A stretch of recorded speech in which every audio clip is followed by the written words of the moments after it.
Whoa! What is going on, everybody? Welcome back to another episode of the Those Movie Dudes podcast. I'm your beloved host, Jonathan, here to talk about some new releases, some movie news, and to show off with a movie fight. Oh, Duel of the Dudes. I'm so sorry that's copywritten. Sorry, Andy Signor. But let's bring in our other dudes. We got Ducky. We got Debbie. Let's talk movies. Just me? Oh. Hey. Oh, whoops. Sorry. I like that you consider yourself beloved. My bad. Yeah, you know, self-proclaimed, but it is what it is. I love myself. I'm an only child. I deserve things, but I don't have them, do I? Nope. I need to know that I have done one thing right with my life. At least you're self-aware. I feel that. I really feel that. On a daily basis. Like my cat's screaming at me because she's really hungry and it's like 10 p.m. I'm like, if I feed you, then I'll know I did one thing right with my life. And then she shits. And she'll go, I know I did like, one why thing can't you right pick up with your my own life. litter? It smells like shit. That'd be a great thing. If they shit. could engineer cats to pick up their own shit instead of just like hiding it under your carpet. Don't they make Or if they just self-cleaning litter boxes? Like They do, but eventually you have to take the shit out. Like my dad has a $500 litter robot that looks like the Mars orbiter. Like it's ridiculous. Yeah. But like eventually you do have to empty it. Yeah. But Chili, guy bagged to her butt. that's crazy. That's in the future when she can't hold it in her bowels anymore. But she likes to take shit out of the litter box and play with it like a toy around the house. So I'll find random pieces of shit. That's a cat I want to be friends with. So yeah, I sweeped up a lot of random pieces of fossilized feces or whatever you want to call it today. Anyways, welcome back to the show. What'd you do on your trip with your cats? Did your dad come over? Oh, my dad comes over and I have a little camera propped up so I can watch him taking care of them. And he gives them food and plays with them a little bit and then puts them back in their respective rooms so they don't kill each other when he leaves. Nice. I have a lot of screenshots from my camera from the living room for just watching Remy. Like he does the most insane shit when we leave him by himself. It's like, dude, I bet. He's over there watching Schindler's List like 6 times a day. It's like, what the hell's wrong with you, Remy? He puts it in himself. It's like, again, Schindler's List? That's crazy. Exactly. I mean, you saw the video. I mean, he can now press the buttons and speak with us. It's so what? How ridiculous. it sounds like? I mean, it's pretty obvious. I don't think he knows what it's saying. He just knows that like it's a sound that is associated with getting a treat, even though it says treat. Well, they're all different sounds. Obviously, they're different commands. So we have 3 of them. We have one that says treat, and he knows whenever he touches that, he gets a treat immediately. Right. He has one by the door that he touches anytime we take him outside because it says outside. So if he needs to go outside, eventually he'll go over to the button, hit outside when he needs to go outside because he knows he's heard that command. He presses the button and he knows the action. Right. And we have another one that he never hits. It just says, I love you. Well, you have to work your way up to that one. Right. Yeah. If we just point at it and say button, he'll press it. But yeah, he has no idea. Like we just praise him whenever it happens. But it's because he's so used to getting love. So it's like if you want, you have to like restrain the love a little bit, and then he'll want more. So then he'll push the button. Yeah. But no, when he sees that yellow button, he knows that he gets a treat because we'll be in the living room and like we'll just hear him in the other room going, treat, bitch. Treat, bitch. Oh, it says treat, bitch? Yeah, I changed it to say treat, bitch. treat, bitch. Treat, bitch. Treat, bitch. That's fantastic. Hilarious. I love it. He needs a TikTok page because I've gotten so many videos that are reminiscent of what I would see on my For You page anyway. For the audio listeners. What'd you say? Treat, bitch. Okay. Yeah, great. Remy. Yeah, exactly. Remy's a really adorable mini Australian Shepherd for you guys that are didn't see that video. But Spencer has a dog; he's very cute, and Chili's my cat that likes to play with her own shit. I just play with myself. Okay, on that note, yeah, let's get into the first segment of the podcast. Woo! This is movie news. I miss Peter. I really miss Peter. We should have him on the show again. I think. No, Maybe someday. Yeah. No, maybe. Probably Ask not. him about what Two mainstream appearance, movies he's pretty seen underwhelming. lately. I mean, the only episode we ever had him on was to talk about Borat consequential movie film. Yeah. or something like 3 years ago, and that was well worth it. Yeah. I think he said like So. 3 words the entire episode, but yeah. Yeah, It's, but they mattered. we love They Pete. mattered. So the first movie news topic that I wanted to discuss with you guys is based on a recent survey of over 2,000 people. Wow, that's like not a lot of people. Not a lot of That's my people, whole but town. it was a specific demographic. So 92 minutes is the ideal length for a movie, according to a survey of over 2,000 people. Only okay. 2% of respondents said that they would be happy with a movie being over 2 hours and 30 minutes long. What's We've the had median age of these people? I have no idea. I think it's just I would imagine it would be All ages. 18 through 60 something. I don't know. Okay. Do they discriminate after you turn 70? Who knows? Working age, maybe. But yeah, apparently 92 minutes is the ideal length for a movie. Do you agree with this statement? That would be an shaking his hour head. No. hour and 32 No, minutes. It depends. Yes. It depends on the story. It depends on the movie. It's one of those variables that just not all movies are going to be 92 minutes. You can't fit The Godfather in a 90-minute movie. Like you just can't do it. I think again, I think it depends as well. There's some movies that are like I don't mind a quick hour and a half, but then I don't know. I feel like sometimes you need a little bit more. But I'm not one that enjoys sitting there for 2 to 3 hours unless it's like really something I want to see, like an event film, I guess, like Interstellar or what was it, Indonesia? No, Oppenheimer, something like that, or Killers of the Flower Moon. That was over Yeah. 3.5 hours. But with 92 minutes, yeah, I feel like that. I love when I'm home late at night. It's like 9ish, 10 p.m. and then a 90-minute movie. I can easily put that on. Yeah. And like it's like a perfect length, and sometimes it narrows down the choices that you can choose from. But yeah, I mean, like for example, like when Civil War just came out, it's an hour and 40 something minutes.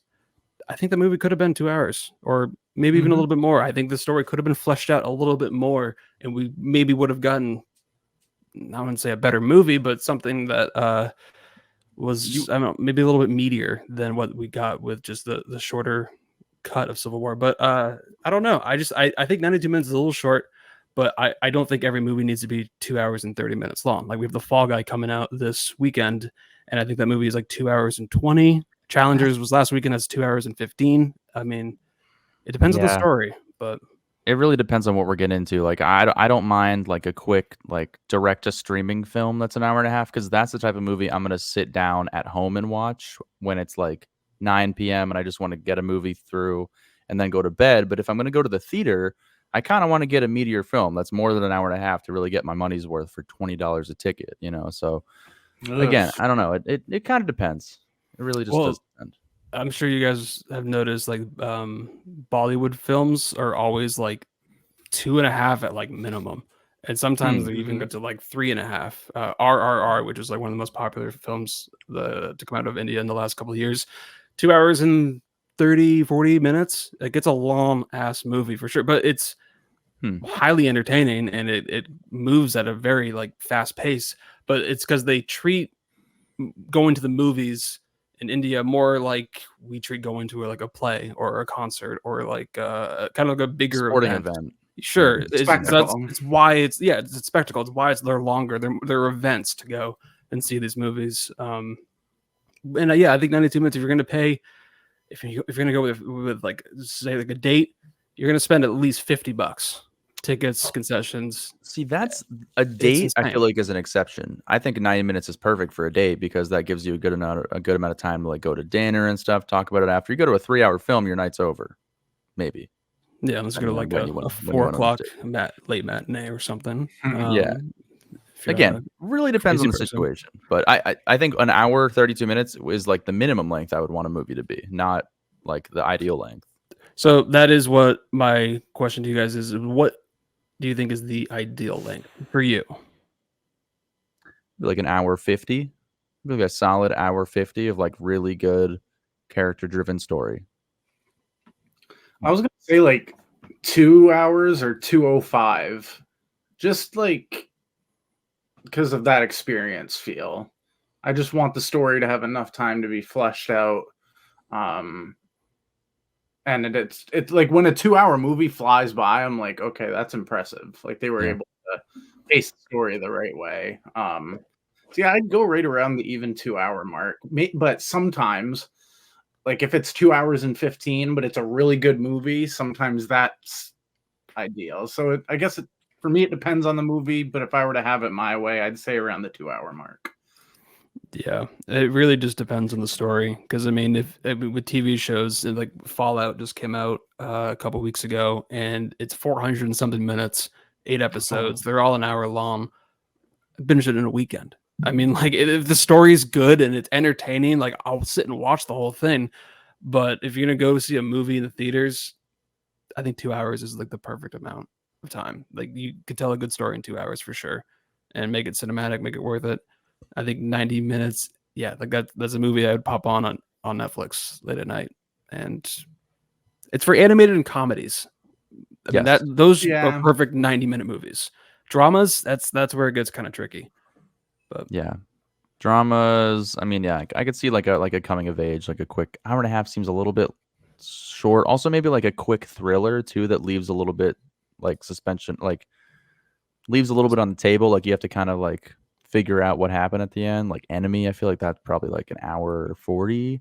Yeah, I think that one was definitely shorter. And then like that other movie, it's not like a great movie, but it's a 90-minute movie. It's called Grand Piano with Elijah Wood. It's just like great thriller, kind of like phone booth, but set at like a piano concert. And it's written by Damon Chazelle too, who did La La Land and everything else. Crazy. It's pretty good. But yeah, I got that on Blu-ray for $1 at the dollar store. Oh, nice perfect. Yeah. All right. Well, this next story I think will excite, I think at least one of you more than the other, but I don't know if you guys know about it. I'm sure you probably saw some headlines or whatnot, but we haven't talked about it. 28 years later is happening. 28 years later. And it's going to be a new trilogy at Sony Pictures. It went through a giant bidding war at Netflix, Warner Brothers, Universal, Sony. Sony won the bidding war for this new trilogy. Danny Boyle is coming back to direct the first movie. Alex Garland is coming back to write the screenplay. They're going to stay on as executive producers and maybe some story writing credits for the trilogy. But Danny Boyle is only going to be directing the first one. They already got a director for the second one. It's Nia DaCosta, who has done Candyman and the Marvels. But if she has a good pitch and they're happy with what she's going to bring to the table, then I'm all for it. I haven't been a huge fan, I guess, of Candyman and the Marvels, and they already have a cast: Aaron Taylor Johnson, Ralph Fiennes, Jodie Comer, and the rumor is that Cillian Murphy will be back for the sequel. Why are they making Nia 3? DaCosta. They got a story. That was my gripe. Danny Boyle, Alex Garland, they came up with this storyline, this trilogy, and it's definitely all gonna connect for sure. And it's gonna be 28 years later. And Cillian Murphy apparently is coming back for the second one, which I bet I'm sure he'll cameo in the Danny Boyle one. But we've been all talking about this for literally years, ever since 28 months later came out. Oh no, 28 days, weeks later. Thank you. Yeah, we don't have. And there was like, it's 28 months later it's gonna happen, and you guys were like, nah, 28 years later. They gotta just go that direction, and it's happening. Months is too clunky. Like, yeah, I'd rather see something way down the line. 2.5 years. So that's really interesting. Okay, yeah, I'm beyond excited for that. It's a little bit different from what I would have expected. The way I look at this is like, maybe they have like 3 different storylines that are going to eventually connect. Maybe like in the last movie, like we're going to be in different areas of the world. Like, I don't know. And then eventually they'll somehow come together. I don't know, for a big fight. Who knows what's going to happen? But yeah, I trust Danny Boyle. I'll say that. I think I think you're onto something there with they're going to establish these kind of new characters for the first movie. Yeah. Second one might be kind of with the characters meeting up with Cillian Murphy, and then who knows what will happen from there. But it's definitely I don't want to say like an anthology, because I'm sure they're all going to connect and they're all going to be standalone. But yeah, I'm very interested, especially because Danny Boyle and Alex Garland I They're love the it. creators of the original. There's no way they're not going to come back unless they have a fire idea. So Yeah. Now I just need National Treasure 3. And then It's not my gonna dreams will come true, and I can jump off a building for all I care, as long as I see Nick these movies. Cage gave an update during his press run for Arcadian, and he said it's no longer happening. Okay. Well, Nate, 28 years later.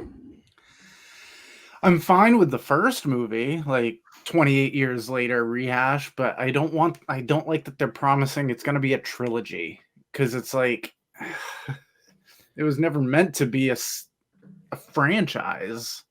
And but I get the zombies are 28 big. years later, because that's a huge jump, and you can play a lot with like the lore of it and how it comes back type of thing. But 20 years later too, like, that's just a mouthful. I'm sure it's probably going to have like a subtitle, like 28 years later, and like Part 1, whatever. Part 2, Part 3. I mean, that's 28 years later in 12 months. But, like, and not to get off topic here, but another horror movie is doing this like new set of trilogy reboot kind of thing. And it comes out this month actually. oh yeah, the new Strangers movie. Yeah, The Strangers. Oh, The Strangers. There we go. Yeah, The Strangers, Chapter 1. I So that didn't know it means was chapter there's going to be 1. Chapter 2. Like, there's going to be another set of like movies for this. Oh yeah, The Strangers Chapter 2. Is it even the same director? Unoriginal now. Like, just and throw she's on in it, so she's chapter gonna live in 1. the first one. Great. Are you kidding me? Oh my god. Yeah, Well, no. yeah, Or Gabriel Bezos in it. That's exciting. the But first one's not even that good. Like, I don't. It's fine. It's a home creepy, invasion but movie. I've this seen is it a the couple origins, times. though. This is the origins. I don't care. I don't care. Whoa. Like, they're just mass people in the woods. Like, I'll just go watch Wrong Turn. Like, I don't know. Thank you. It's not I'm glad creative. you brought it up and not me. I've seen the trailer multiple times. I'm at AMC every week, twice a week. I haven't even seen the trailer for this. Yeah, I've seen the trailer. It looks like a polished home invasion movie. I don't know. It's the same thing. I don't know. Part 2, what? Stupid. Whatever. Maybe they lead it into the first movie. Who gives a shit? Like, all I know is she needs to cool it on the lip fillers. But yeah, 28 years later, I am excited about the cast they got. Ralph Fiennes is interesting. Aaron Taylor Johnson, Jodie Comer, all great actors, with Danny Boyle and Alex Garland coming back. So yeah, I mean, if this movie is awesome, then I am happy to watch more. But I'm very curious to see what's going to happen with this new trilogy. I wonder if the zombies will still be fast 28 years later. You think they would have slowed down a bit? No. Well, I don't know. Maybe because for those who haven't seen 28 Weeks Later, who knows if it continued? Maybe. What if it didn't? They're dead. Words back together again. Well, that would suck. Everything's fine. Because Yeah. But like, it would be cool. Yeah, well, who knows? They got a vision. Hopefully they execute it, and I'll be there day one. All right. Well, Nate, do you want to do your brand new surprise segment? What? No. Get out of here. No way. Theme song to come later. You should have told me. I would have made it, but then it wouldn't be a surprise. Yeah. Why don't you introduce it? Yeah. Wait, this new little segment, something me and Spencer kind of came up with a little bit. He pitched me the idea, and I kind of just took it, and I'm gonna run with it. For those of you who've never heard of the movie Sophie's Choice, Meryl Streep has to choose whether to give up her son or her daughter. So what I'm gonna pitch is 2 movies, and you guys have to pick. That's fun. And whatever doesn't get picked can never be on the podcast. Never. Nate's choice. What do we call this? Nate's choice. Ever. It's gonna be called Nate's Choice. I can't remember who she picked. We watched this on an episode. Great idea. She picked to keep her son, and they took her daughter. Yeah. So, at the last minute, she's like, the boy, and she like turns away, and they just snatch the girl and just run away and just start eating her. Gut wrenching. Oh my god. That's 28 years later. Oh, sorry. They make her do the choice. The last one. I missed that. That's what you said. Like what? It's That's just gonna great, be Nate. something. That's a great idea. Yeah, Love it. it's just gonna be quick. Well, it doesn't have to be quick, but I'm just gonna pitch you guys 2 movies, and you could differ on it or whatnot, but you have to make the choice. Is there any Nate, winners so- or losers here? Not really. Well, depends on how you look at it, I guess. Depends on what we decide to delete from film history. Because Yeah. you got to If you think make about me like, do, the, like- the impact that this movie had. Like, it'll change everything. You're gonna give me like Pitch Perfect versus like fucking Green Mile, aren't you? And I'm gonna fucking lose my mind. Well, it's funny that you say that You're gonna- because Come just on. listen. The 2 movies that you have to choose. One you keep forever in the annals of history, Annals? and the other one never existed, never to be Okay. heard from, never to be created. The Green Mile Oh, okay. and Shawshank Redemption. I want you to decide what stays and what goes. One of 2 Stephen King adaptations. Some of the greatest characters in history. Prison movies. Are we meant to type it? Spencer's typing. No, No. not at Okay. all. You just I want to hear your thought process. I want to know why you would pick one over the other. Well, oh man, Yeah, I got a little over third, people. they're both in my top 5 of all time. One of them is the number 1 and has been there for the last 10 years, and it doesn't move. And I always enjoy telling people because it's surprised they're like, "Oh, that movie? No way! Oh my god!" Talk about a movie that's more than an hour and a half. There's so many good things about that movie. There's so many good things about Shawshank Redemption. That's led to so many other prison breakout films and franchises, and just it stood the test of time on the internet. Family Guy made a spoof of it. We wouldn't have that otherwise.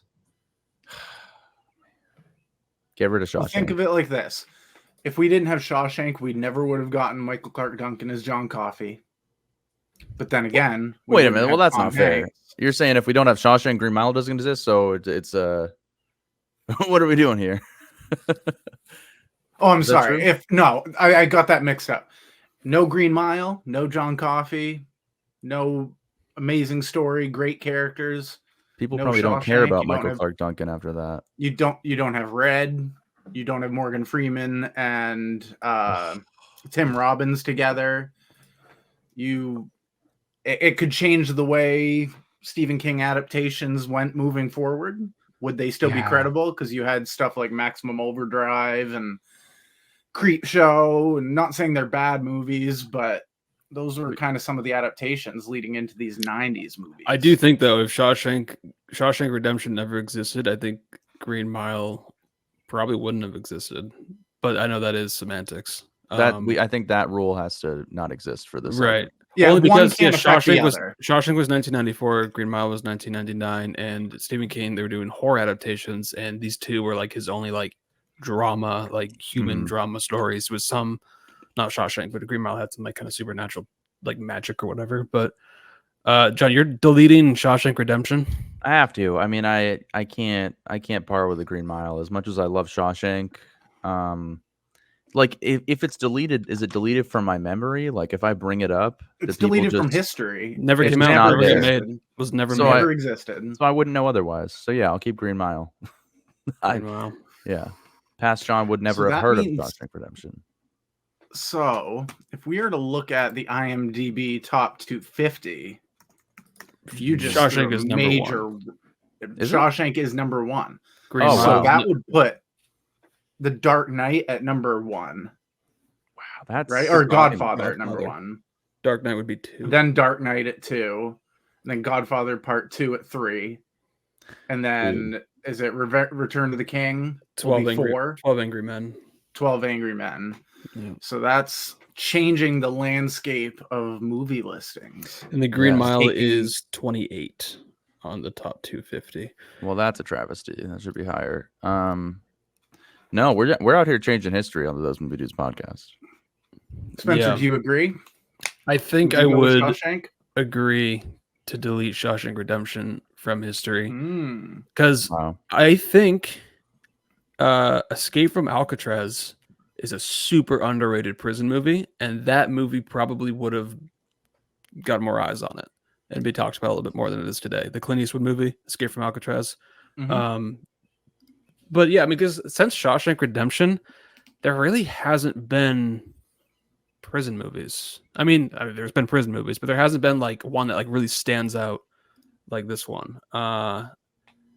And so I think, yeah, I mean, I don't think like this movie inspired like a genre by any means, but yeah, I think The Godfather being number one kind of makes more sense anyways. So I'm kind of for it in that aspect. Really? Ooh. Yeah. I mean, to be fair, I've seen The Shawshank Redemption 1.5 times. I've seen The Green Mile upwards of 10 times. And You've only seen Shawshank 1.5 times. That's wow. Yeah. Okay. I never really watched it when it was on TV. Like I knew it was always on TV, but I actually would watch The Green Mile when it was on TV way more than Shawshank on AMC. But I get more of an emotional connection with The Green Mile than I do with Shawshank Redemption. Even though same director, same writer, Stephen King, great movies. But yeah, I like Green Mile more.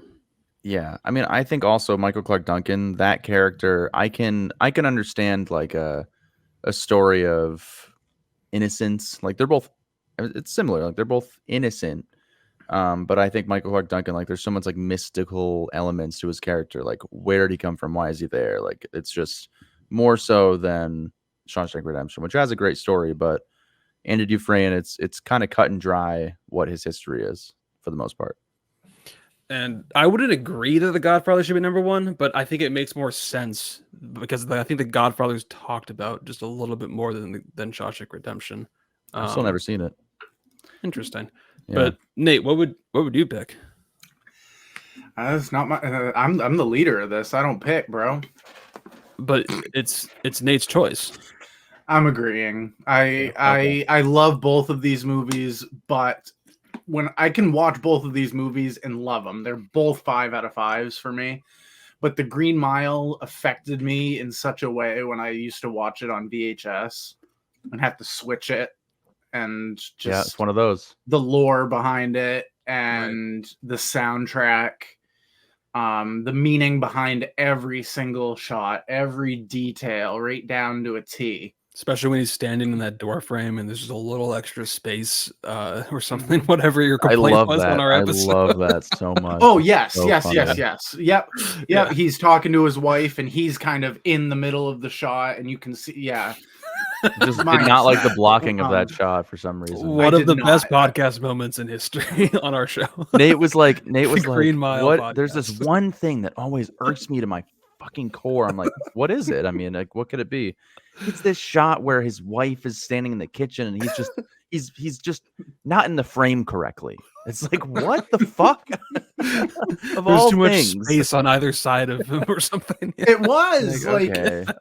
The whole movie is perfect, but then I see that one shot and it's like they just squatted and took a turd on that frame. Can we Just find like, that there you shot? go. Can we find that know shot? what the shot is. Can we find that? It's like, He's it's like like- I haven't Okay. rewatched it since you've said No, so okay, here. Remember when he has his UTI and he gets cured? yeah, and then he wants to go fuck his wife in the kitchen, right? Exactly. Yeah, It's yeah. that. He's leaning up against the post in his house and he's like, "So how's your day been?" And it's just like just take the camera and just go right here. That's all you Oh have my God, to I do. think I 5 found it. inches. Perfect. I found the shot. Uh, yeah. Hold on. All right. Well, if you Hold on. are on YouTube, you can or Spotify, you can pull up the I don't even want to visual look at it. and find the Is- shot. Oh is this my it? God. Is this? He is a little off center. Yeah. No, he Yeah, is. I mean, And it doesn't help that post is there. Like they Why thought, did oh, we put somebody- the post there, it fills the space. No, it doesn't. You're not Why- fooling anybody. Why did somebody isolate this 2 minutes and 27-second clip? of look Green at the name Mile of the video. urinating Urinating relief. Yeah. Oh, this will make a great clip on YouTube.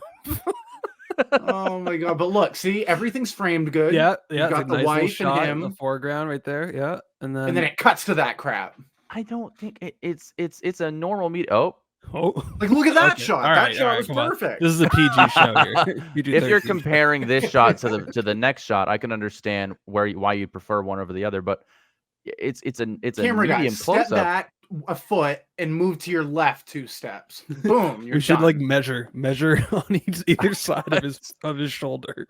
Oh much my extra god, space? that Bad. makes me mad. Okay, All right. All right, but No. either way, we're all going with the Green Mile, and so it's official. Brooks was never here. No, he wasn't. No, He could not- officially was couldn't never adapt. there, but that also means he was never incarcerated, which means he never would have met Jake, his pet crow. And And- the novel still exists. No. Well, yeah, That- it's just the movie. We will say the novel exists. We'll edit the rules to this as episodes go on. Be like, okay, like say we were to do Harry Potter doesn't exist, the movies and the books. Is this a movie that, like, let's say it just wasn't made in 1994? Like maybe someone made it like in 2015. Like, oh, we should adapt that book that hasn't ever been made into a movie. You'll never know though, because I don't Yeah, know. we'll never know because it doesn't exist to this. Yeah, thank you. I don't So, know. And it stars yeah, Adam Brooks was never Driver as here, Andy guys. Dufresne. So yeah, if you love Morgan Freeman narrating and Tim Robbins giving advice with money, sorry, it never happened. Sorry. It never happened. Yeah, sorry about Well, that, guys. didn't mean to click Not that. only was that my choice, that was your choices too. So I hope you feel good about it. Well, Shawshank Redemption, we're gonna in the oven. Actually, could we cut out the clip of them taking the daughter away and just have screaming at the end of this episode? No, but end of it's like this the segment, it's Shawshank like- Redemption poster on her yeah, daughter. just getting pulled away. Oh, Spencer, add that in. Add that in. Like I picked the wrong week to quit amphetamines. Well, you know, well, It is we what can it move is. on to our other segment where we talk about some new release movie reviews. I still want an intro.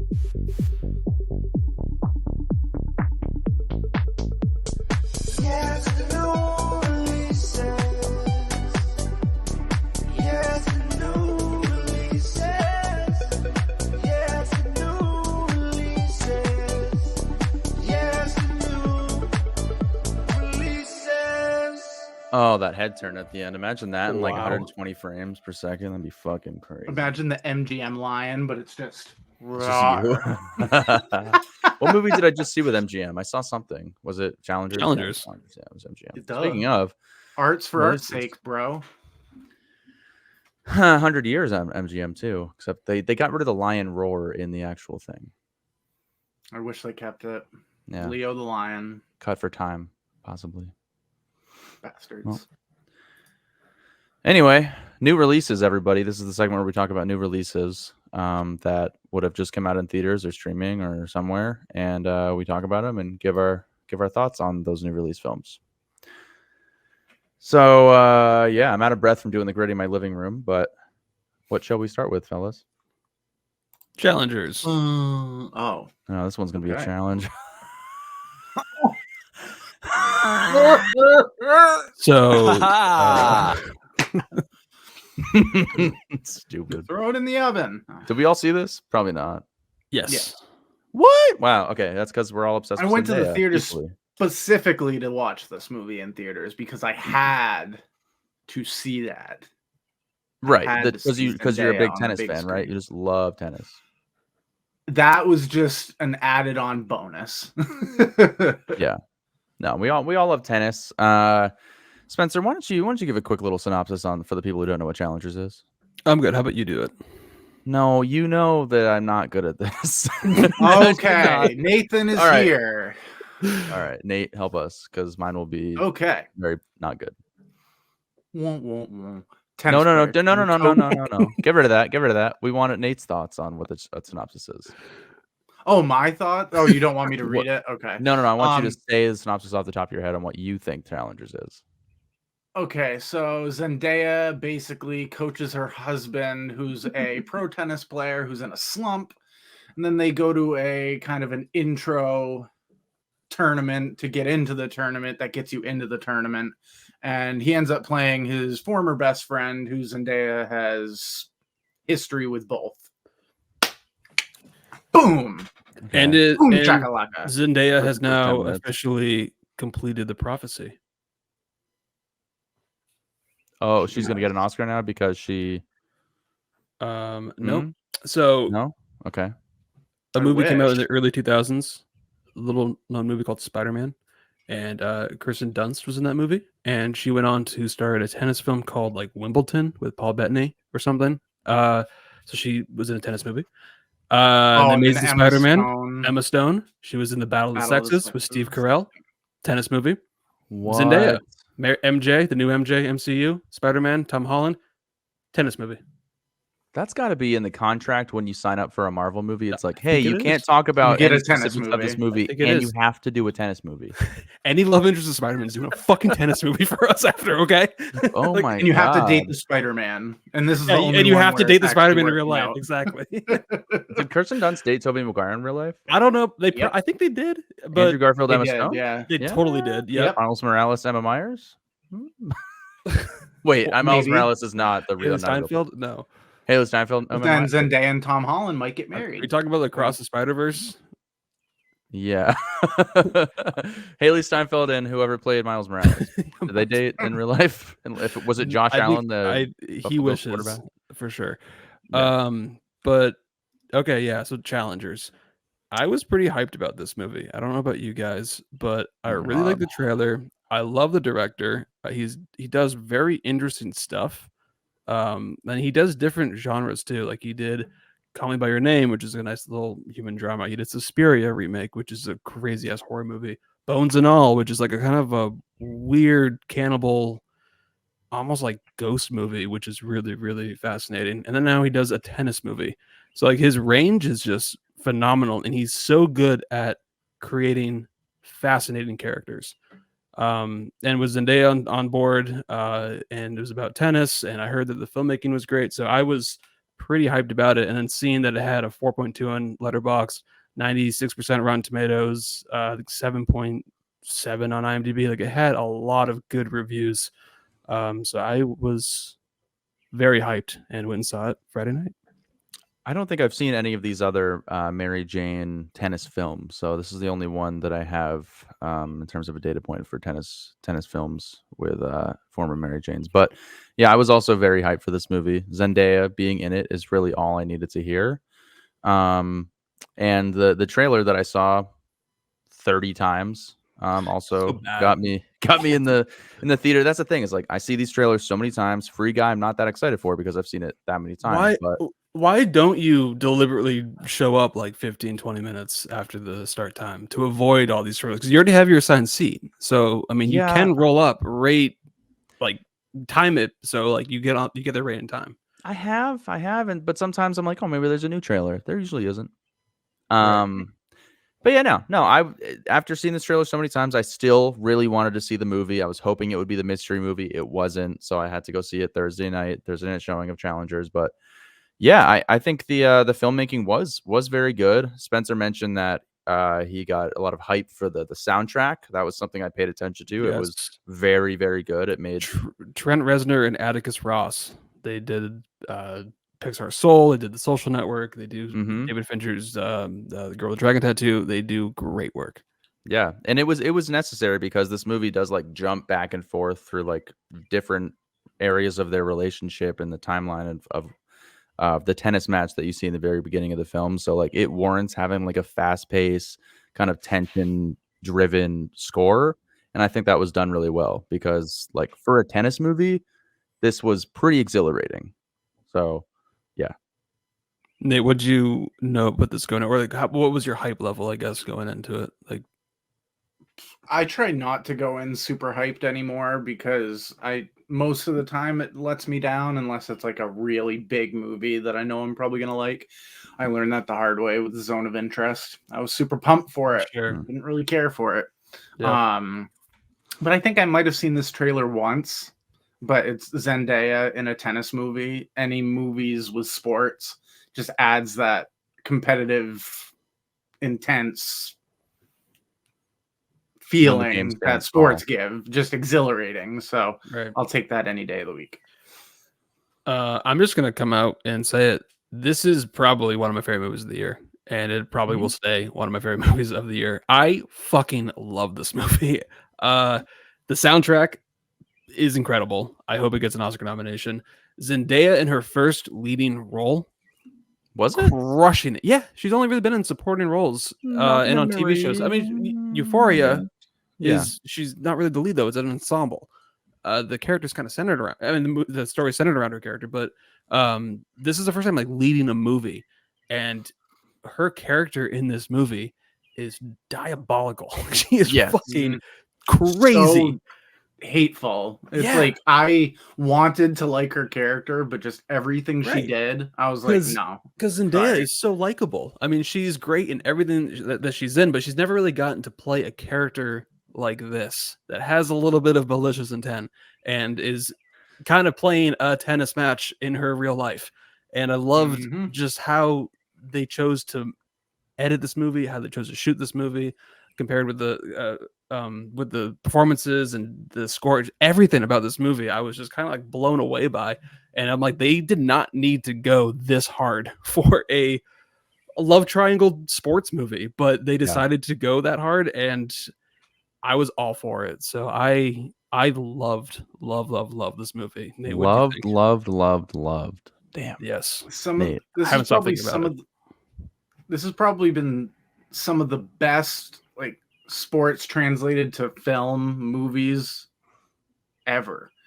As far as the realism behind it, like it looked like they were genuinely playing tennis. Like I know there has to be some sort of CGI involved, but just the way that they handled it, and I like that they introduced the game at the start, and then you slowly start to learn, oh, why are these two acting like they know each other already, and they kind of feed it to you a little bit at a time. But yeah, that Zendaya character is Tashi was her name, Tashi Duncan. Yeah. Like she was the epitome of like what they do with sport, like college athletes nowadays. Like she's the face of all these brands. And then just seeing these two guys that just want to be great, but they're almost polar opposites. Like when you look at them, you think, oh, one of them's preppy and the other one's kind of more homegrown. But just very, very intense. There were moments like they would just be walking into the tennis court to start the match, and my heart would just start going. Oh, for sure. Just because I know that competitive energy starts to come out, and I'm like, all right, I'm in. And then it cuts to Zendaya, and then your heart's just racing even more. And it's just all of it put together, just a freaking fantastic movie. There was there's a lot of movies that end with like a very kind of drawn out scene, I feel like, and this one does that. I mean, there's so much lead up to this match that's taking place throughout the movie, but there's like this one shot where it's on one of the guys for like, dude, it felt like forever, where he's slowly just bouncing the ball, and then he just fakes it out and like doesn't hit it. Like I don't know. Like there's some scenes in this movie that I felt like, I don't know, like they just got a little bit too ambitious as well.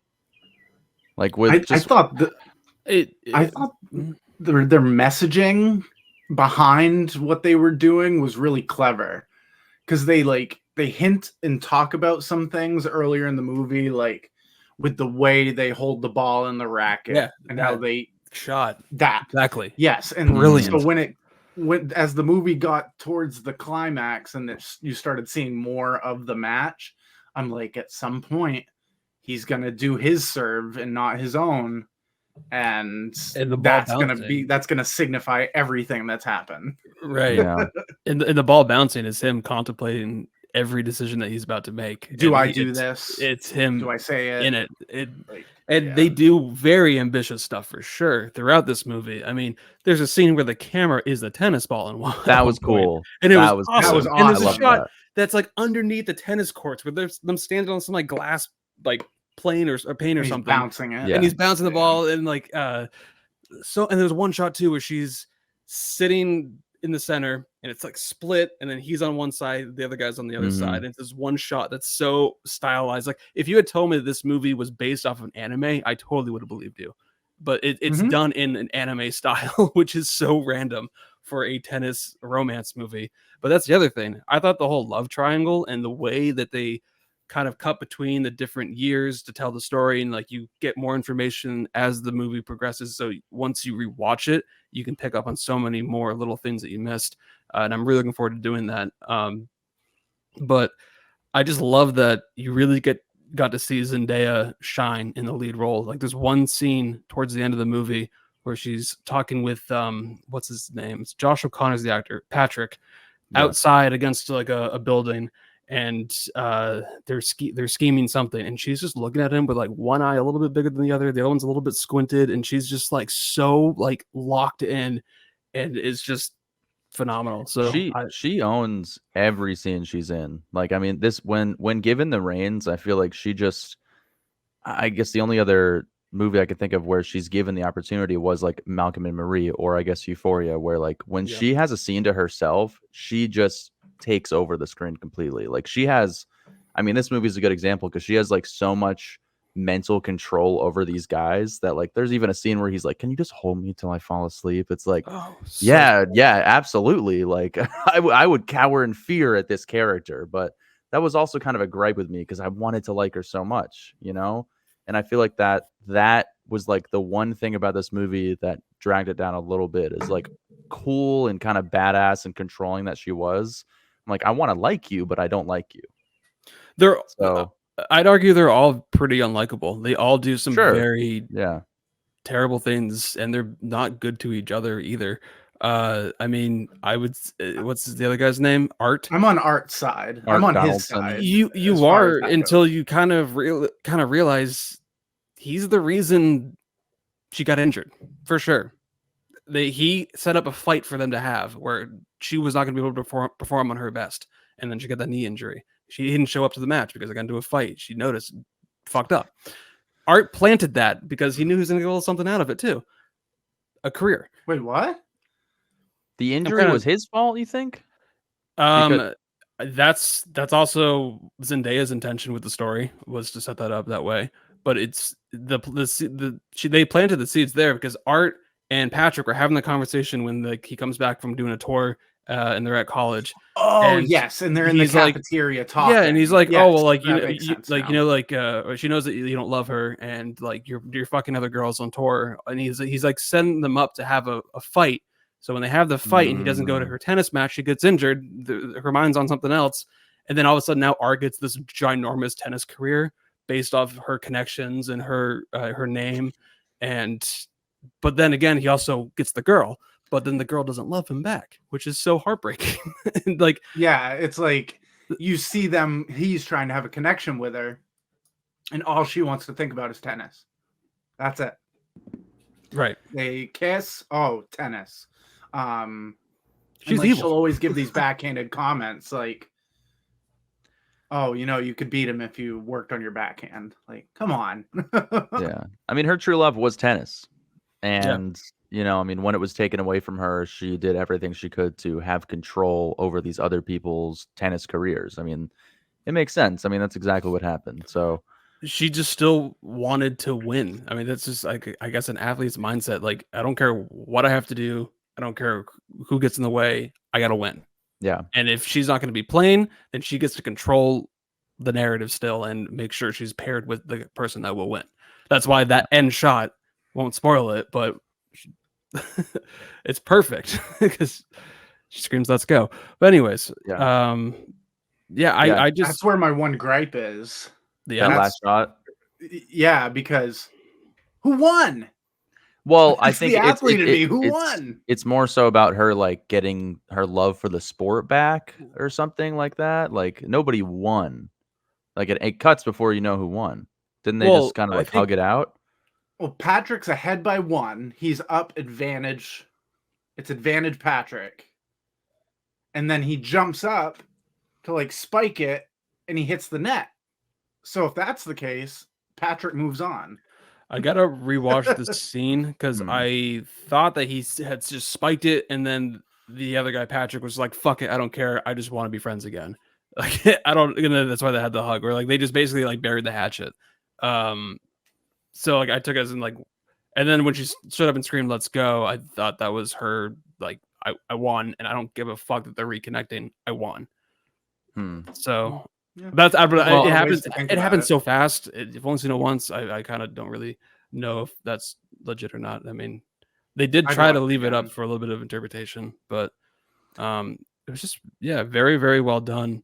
Loved almost everything about it. I went pretty high with it. I went 4.5 out of 5. I think it Dang. could be a 5 on a rewatch, but this is an instant 4K pickup for me. I've been listening to the soundtrack nonstop for a week. But yeah. I Nate, believe what'd you that. give it? I also gave it a 4.5 out of 5. Oh shit. Yeah, I was blown away at the way that just none of these characters in this love triangle were really likable. I was more on Art's side because he kind of seemed later in his story more like the sad dog trying to get attention from his master, and Yeah. then she goes off and does some really despicable things, and yeah, she's always plotting. Like, she even says to him at one point, "Oh, I'm just gonna leave you. Like, is that what Right. you want to hear?" So they have that kind of relationship. But when you throw the tennis involved, it has that drive, and that drive can push people to do some really crazy things. And you kind of see all the levels of it. A failed star, an up and coming star, and then someone who's trying to get there. It covers all aspects of it. So I matched that 4.5 out of 5. Could be a 5 on a rewatch as well. Damn. All right. I went a little bit lower. I think that. Bastard. Yeah, I know. We're not gonna all have the same grade tonight, but yeah, I think there were a lot of really good elements with this movie. I mean, the filmmaking, I like a love triangle. I do, and I'll watch anything with Zendaya in it. I just do think that I think it went a little too far just when it came to her just backstabbing them over and over and over again. Like, aren't we over this now? Like, and we just would do it again and again. I don't know. I think it got to me a little bit.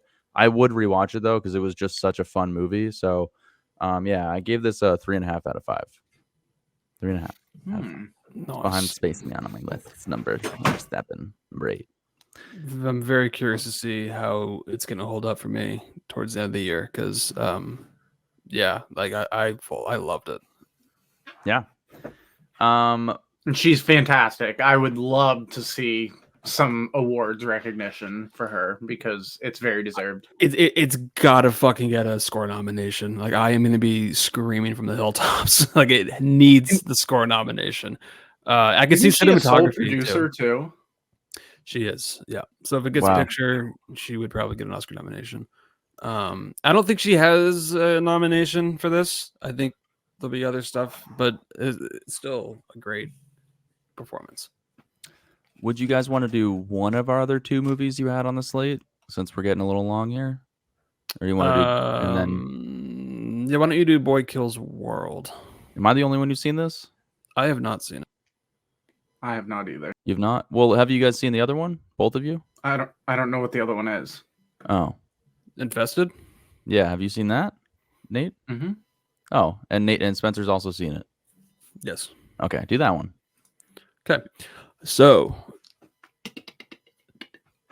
Infested, 2024. It's a French movie with some French actors, and it was directed by someone that was French. This movie just popped out of nowhere, just popped up on like all these different social media sites. Isn't like, this is a really scary movie that's coming to Shudder this week. It's an original, and it is a scary spider movie. And based off of our last episode, Arachnophobia, with the last spider movie we watched, we found out that Nate hates spiders and is terrified of them. So I thought it'd be fun to check it out. It's a brand new 2024 release. It got some good reviews. It has a 96% on Rotten Tomatoes, an 89% audience score. And at the time of when I watched it, it had a 7.0 on IMDb. So it was getting a lot of good buzz. So I was very curious to check it out. Nate and I watched it. What did you think? Infested. I don't like spiders. You already said that. I don't like realistic spiders. A lot of these spiders didn't feel realistic. So I was not scared at all during this movie. Like, I thought I was going to be like, ugh. waiting for stuff to jump and whatnot, but all of the scares that I was waiting for were like I could see them coming because they do them multiple times.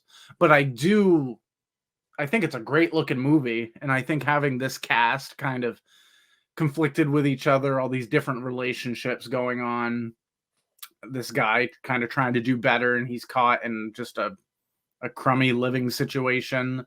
And he's just very careless and doesn't listen to the person who sold it to him, and shit gets infested. I'll just go with that.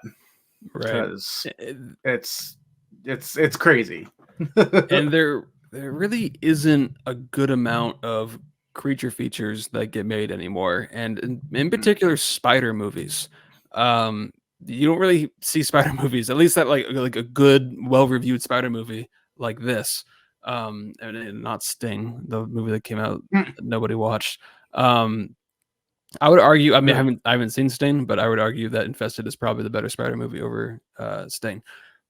I liked the characters in this. Well, I like that they established the characters in this movie, and they gave them something to do that like you could kind of latch onto and connect with, and you're like, okay, like I can get behind them. I can watch them take on all these spiders. But yeah, you're right. The spider scenes, they're not scary whatsoever. I don't think you can make, unless you are like deathly afraid of spiders and it's like a phobia. It's not scary to me whatsoever. And I guess there were a couple moments though.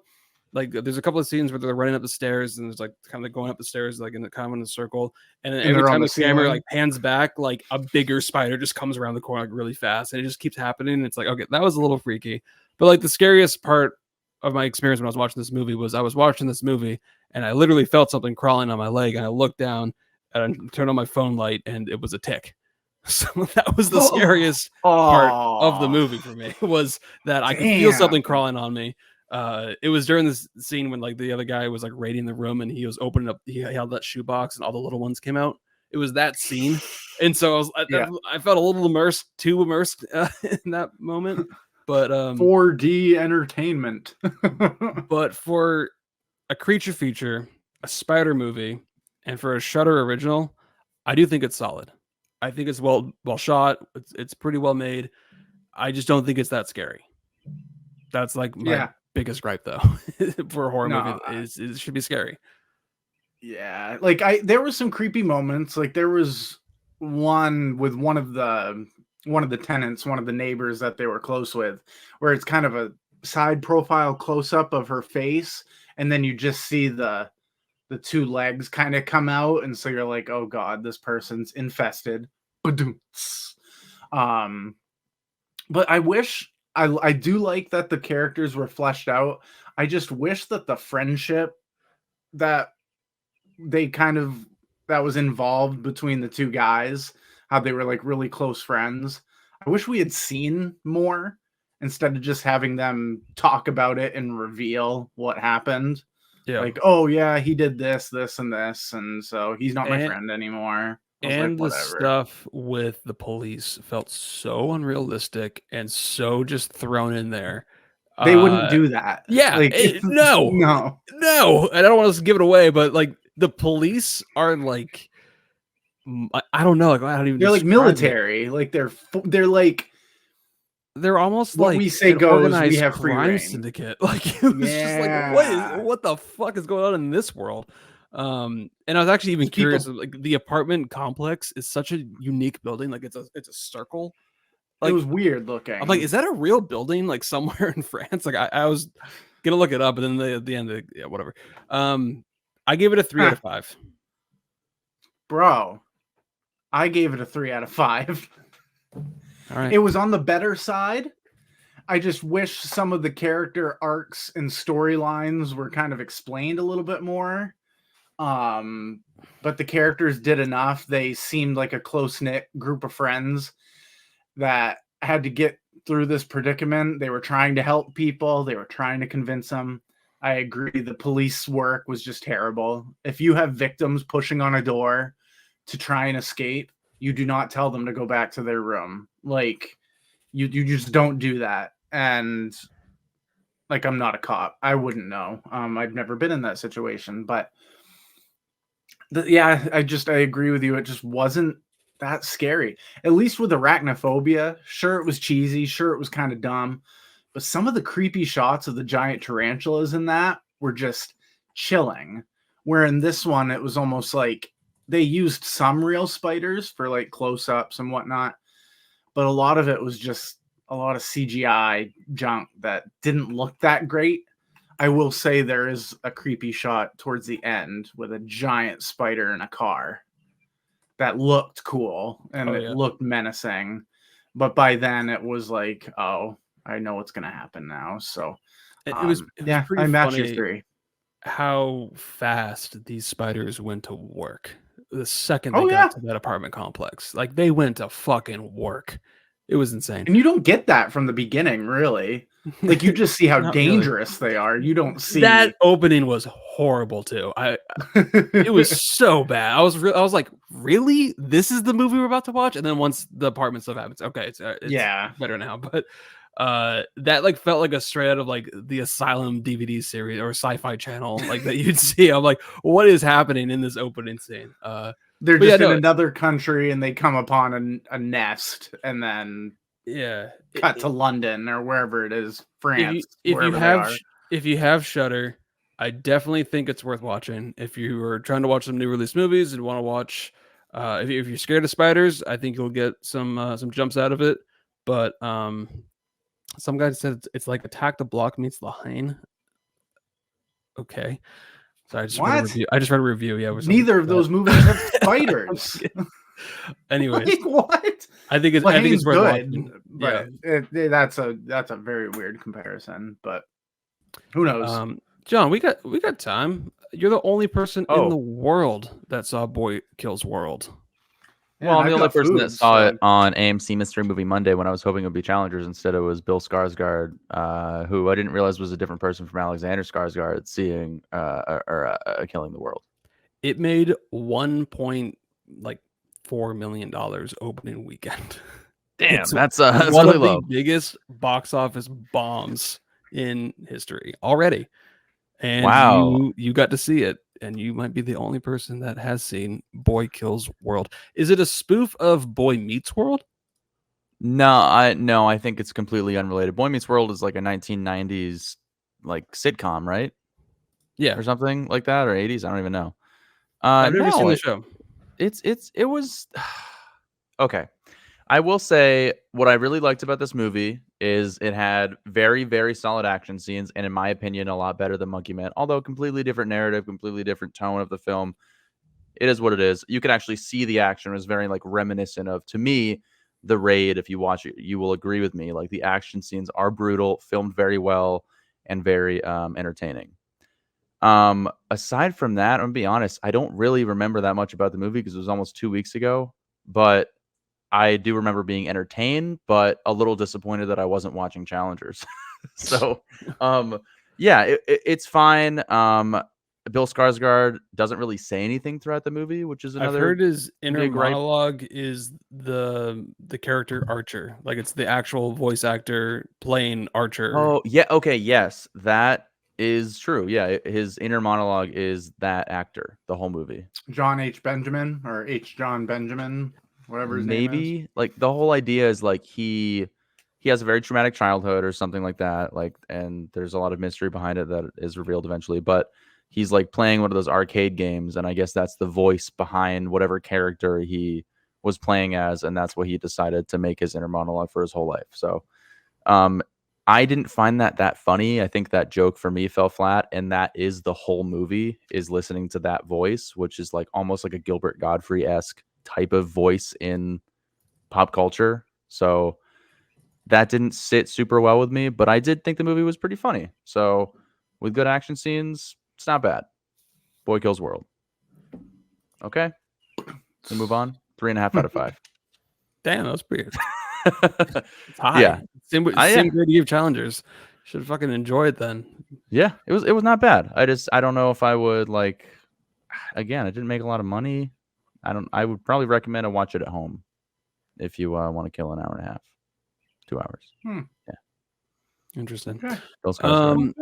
Probably we'll just stream it when it comes to Netflix in 2 weeks. Yeah, it's worth streaming. You don't need to see it in theaters. All right. So Forever. this Yeah. brings us to the final segment of the podcast. John's new little baby that he's done. You made a new jingle here. Am I I gonna? made a new drop. Nate and I have not tonight's heard this episode. before, so we are going to be hearing it for the first time with all you guys. Here we go. In the arena of cinematic combat where thousands of movies are filed away in the vaults of their minds, two titans clash. Armed with a knowledge of cinema, actors, directors, they enter a battle of wits amidst the aroma of buttery stale popcorn and the stickiness of cherry cola. Their teeth caked in milk duds would require a jackhammer to pry them apart. With every frame of film etched in their memory, they dance on the edge of cinephile glory. It's the blockbuster bachelor facing off against the East Philadelphia mastermind of horror movies. Embrace yourselves for the ultimate showdown where movie history will be made. Duel of the Dudes starts now! Oh my god. Dun. Yeah. You were so screaming into get that microphone. destroyed. Yeah, dude, you should have seen how fucking red my did peaking you- levels were. It was crazy. Did you use Meryl Streep screaming in Big Little Lies season 2 in that jingle? I don't know what that scream sound. I think it was a generic scream sound, but I did That get sounded like direct the for Meryl Streep myself. scream from Big Little Lies season 2. I think it was actually Meryl Streep from Sophie's Choice. When her daughter was taken away. Except in No, she was reality, like yelling in Austrian. Like, I don't know. I don't know what John, Austrian- I don't know what no. Austrian sounds like, but Why don't you introduce your little baby here?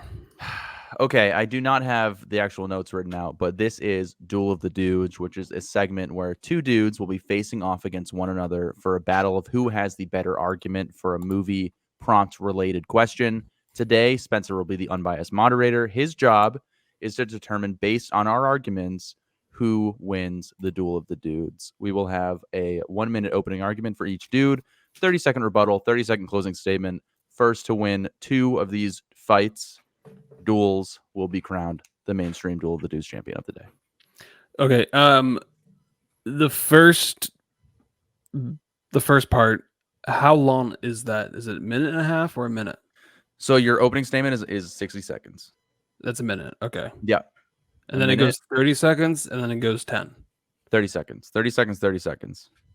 Oh, okay. it was only 10 because remember that didn't get started in time or something. So I had like an extra 10 seconds. Okay. Yeah, it's a minute. You get 2 minutes total to make your argument, essentially. Yeah. All right. Well, since I lost last week, I'll put myself down here. You guys can stay up there. How about that? Yay. So yeah, I guess I am going to be judging this movie fight, Nate versus John. I have come up with my questions that I will ask you Right. guys. Very curious to see where this is going to go. What direction Do it's you going to have go. enough questions in the circumstance where we might need a lightning round? I have 3. You have 3 total. Okay, so you have to make a decision based on whatever this third question is then. Because the lightning round is really in place just for the sake of content. Like, oh my God, I can't decide. Then you have 3 more questions, but don't worry about that. It's fine. Okay. So yeah, unbiased. Even though Nate beat me last week, I am going to consider everything that you guys say into your argument. It's about the argument, like what Andy Signor would say. Thank you, Andy. Popcorn Planet. This isn't movie fights. This is Duel of the Dudes. Duel of the Dudes. So- It's really different. Who goes first in this instance? We'll flip a coin. You flip a virtual coin to decide who gets to I was gonna decide if they say, want to go first. I won. So I think I should get to choose who goes first. I mean, I gave you the victory, so you're welcome. I guess maybe I should go first. Except I'll flip Larry Gay, renegade male fleet attendant. and this will decide who gets to choose, because going first is actually not better. You want to go second, because you'll actually hear the other person's argument first.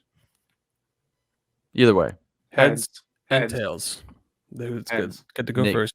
Nate can flip it. Do I flip it now or do I give you the question? I would flip it now. Yeah, it doesn't matter. Okay. And we'll alternate. You're going for heads, Nate. Okay, here we go. Mm-hmm. What was that? It went like sideways. It hit my hand. Okay. Did you say heads? There's heads. You said heads. Okay. Well, you going first or second? Go ahead, Johnny boy. All right. I got it. Start us off, bro.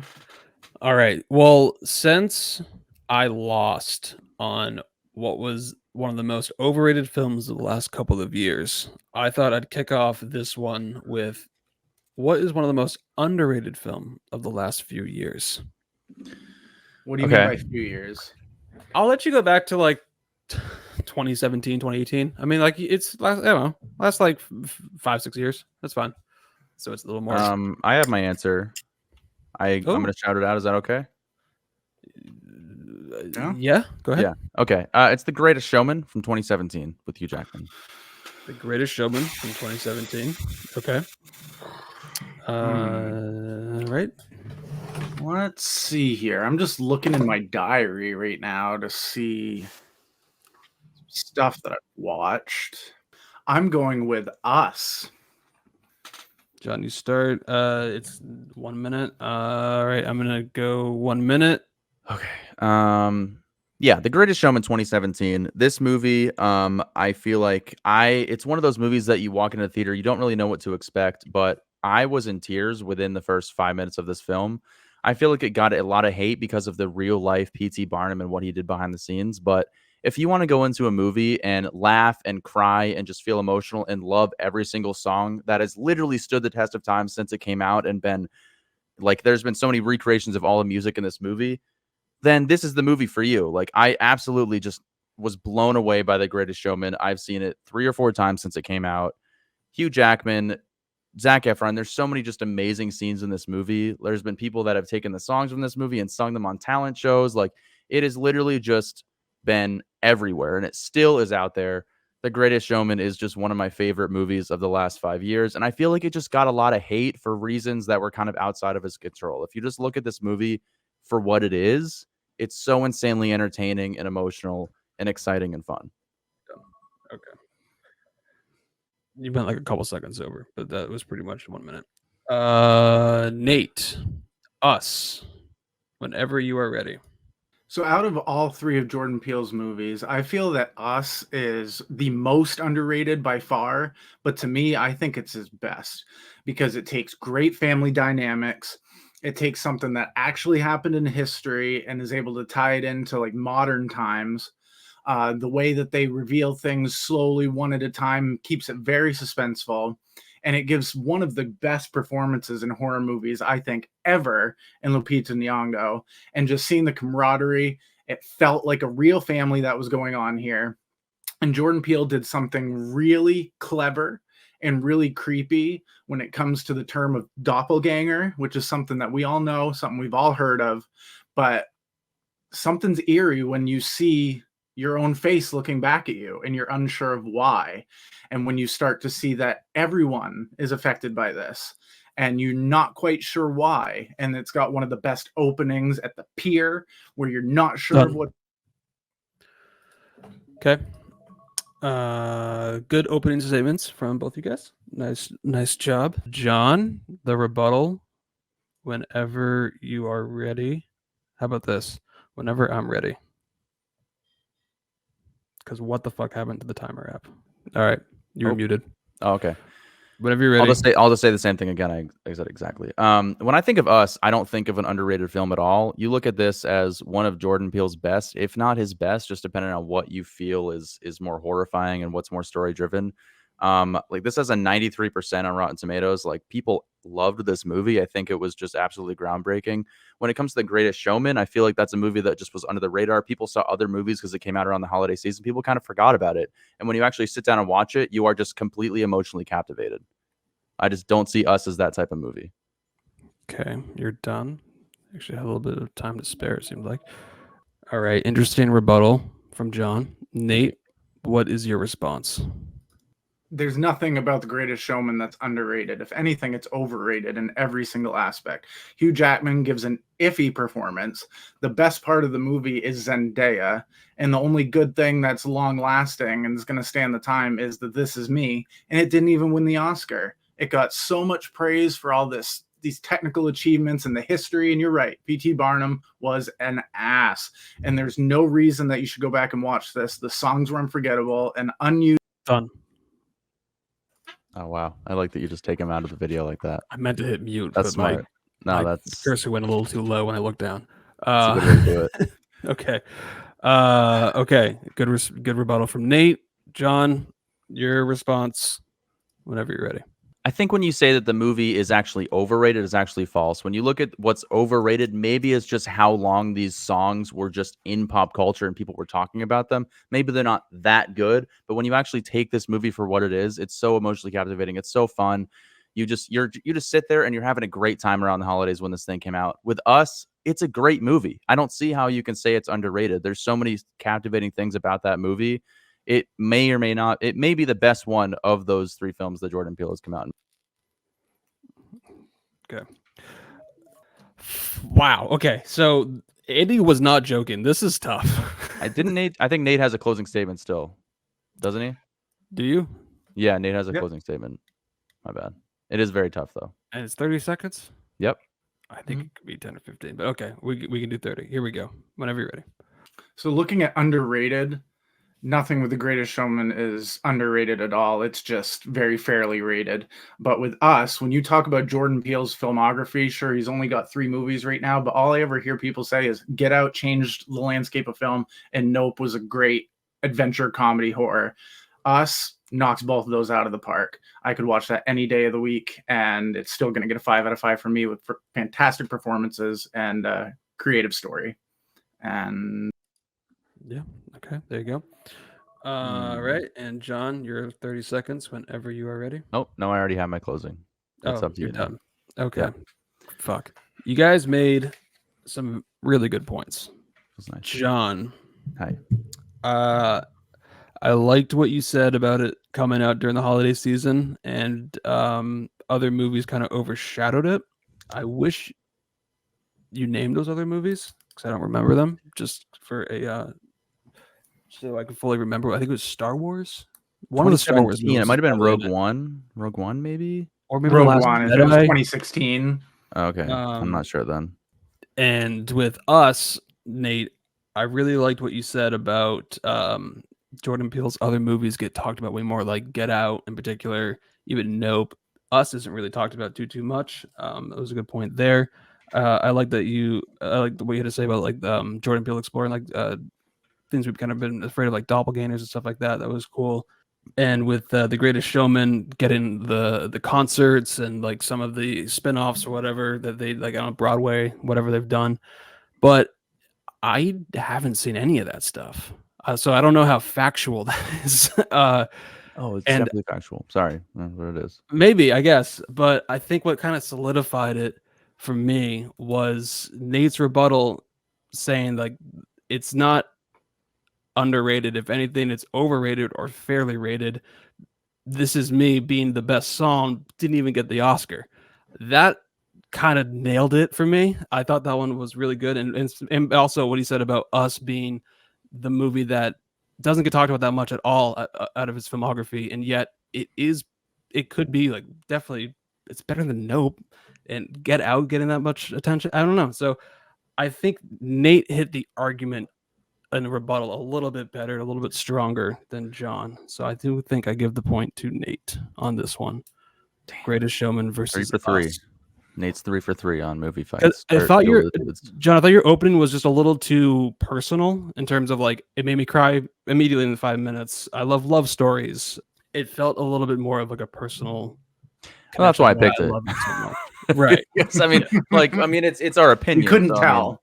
I mean, I mean, the movie is just it is a total just cheese ball fest of just kind of making you feel good, and it is a good family film during the holiday season, which was a good point. But in terms of like an underrated, I guess what I was looking for was more in the terms of what Nate brought to the table in his argument with Us and how that was impacted Jordan Peele's career and whatever. So going with that one, okay. But the game is not over because we have another question here. Which one do I want to do first? I want to do. It is really hard to form a cohesive argument on a prompt I just heard in a minute. This one's gonna be fun. so difficult. And then trying to think about the movie after the time you're talking. 7 years later. So because Roma last week. God, you She's All I sweeping remember is poop she off the swept floor. poop. That's it.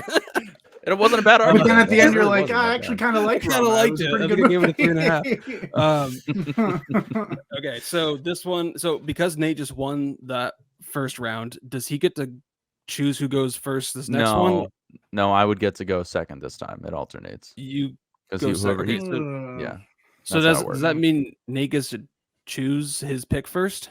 No, it's whoever shouts it out. I don't think first. it matters. Yeah, I mean the odds of us saying the same thing are really low anyway. So like, I mean, This one might be this one might be a little unorthodox. all It's a right. little different. How about this? Is it superhero movies? No, it's not. I'm No. just trying to figure out the best way to Think you would do do that. this. Oh, fuck, I don't know. It's If tough I do 'cause the you ch- wanna if I do get the to all your chat, I do the questions. chat. You're just gonna wait until I name all of them. So it's really just who gets to hit enter first on the keyboard. Which, you know what? Fuck it. We're gonna do who We gets can to do hit enter first on the Okay. keyboard. Wait, But you gotta what? wait for Like, me you're to giving us finish. options? Yeah. So type in Deb and boy, whatever your names are gonna be. I've never done this. Oh my god, this is new for me. So wait for me to list all the options first. So once I guess stop talking, that's going to be your cue. So out of these 4 directors, who has the best filmography, the best body of work? Okay, let me name all these directors first. Okay. Martin Scorsese, Steven Spielberg, Quentin Tarantino, or Christopher Nolan? John hit first. John, which director has the best filmography?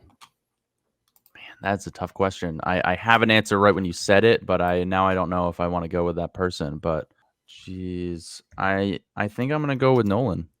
Christopher Nolan. Okay. Yeah, I think I'm gonna go with Nolan. Nate, Martin Scorsese, Steven Spielberg, Quentin Tarantino. I'm going with Spielberg, man.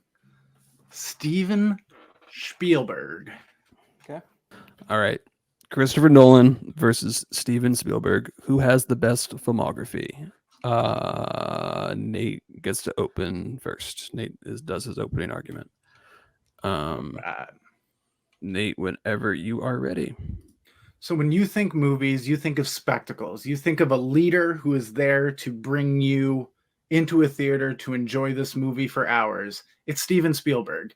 He has been in the game since the early 50s, doing shorts, doing all this other stuff. And then he comes into the industry, changes it in 1975 with Jaws, arguably the biggest movie in history, creating the summer blockbuster. But then he's able to go through and do franchises. He's doing, he comes into the 2010s and does Meet the Fabelmans. He has War of the Worlds. He worked on E.T. He worked on Poltergeist. He did Back to the Future.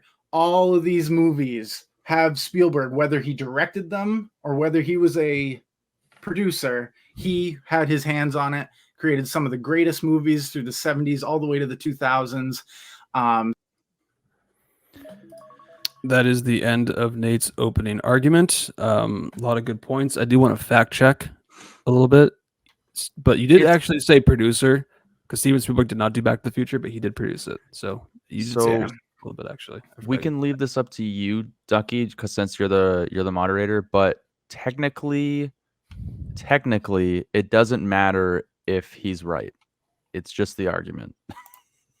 If it's factually wrong and it still sways you, then that's not a problem. But that's totally up to you.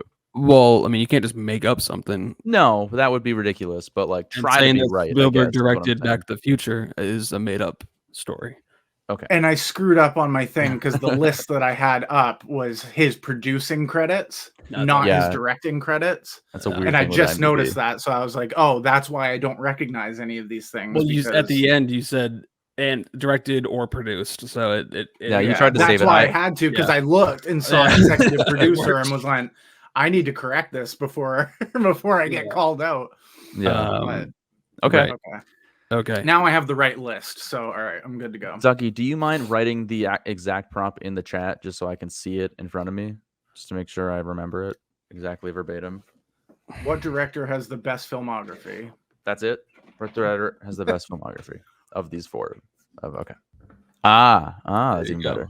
Okay. Fuck. All right. Okay. I underestimated you, your opening argument John, 1 minute on the clock. Christopher Nolan, go ahead. If you guys have listened to our podcast for a while, you would know Christopher Nolan is probably one of our favorite directors. I think that when you think of a director who puts just the 100% energy into every single movie he makes, he has like 17 total director credits. Can't say that. He has 17 total director credits, and every single movie I have personally seen, and I think they're all fantastic in their own way. He elevates every new movie he makes. Like every single movie that comes out, fantastic, literally amazing. I think he's gone into so many different genres. He's done sci-fi, he's done biopic, he's captivated the superhero genre in so many ways, and he's done a lot of other smaller films too that are so interesting and so enticing to experience. And he just has such a unique way of directing a film in terms of like the timelines that he's able to create. They're all over the place. Not every director does that. This is specifically Nolan, and he has a very specific and fascinating way of directing movies. Okay. Very strong opening arguments from both of you guys. And now we go to the rebuttal. Nate, you're up whenever you're ready. I love Christopher Nolan. Some of his movies are the greatest movies of all time, but I'm going to say it right here. There are some that are a little overrated.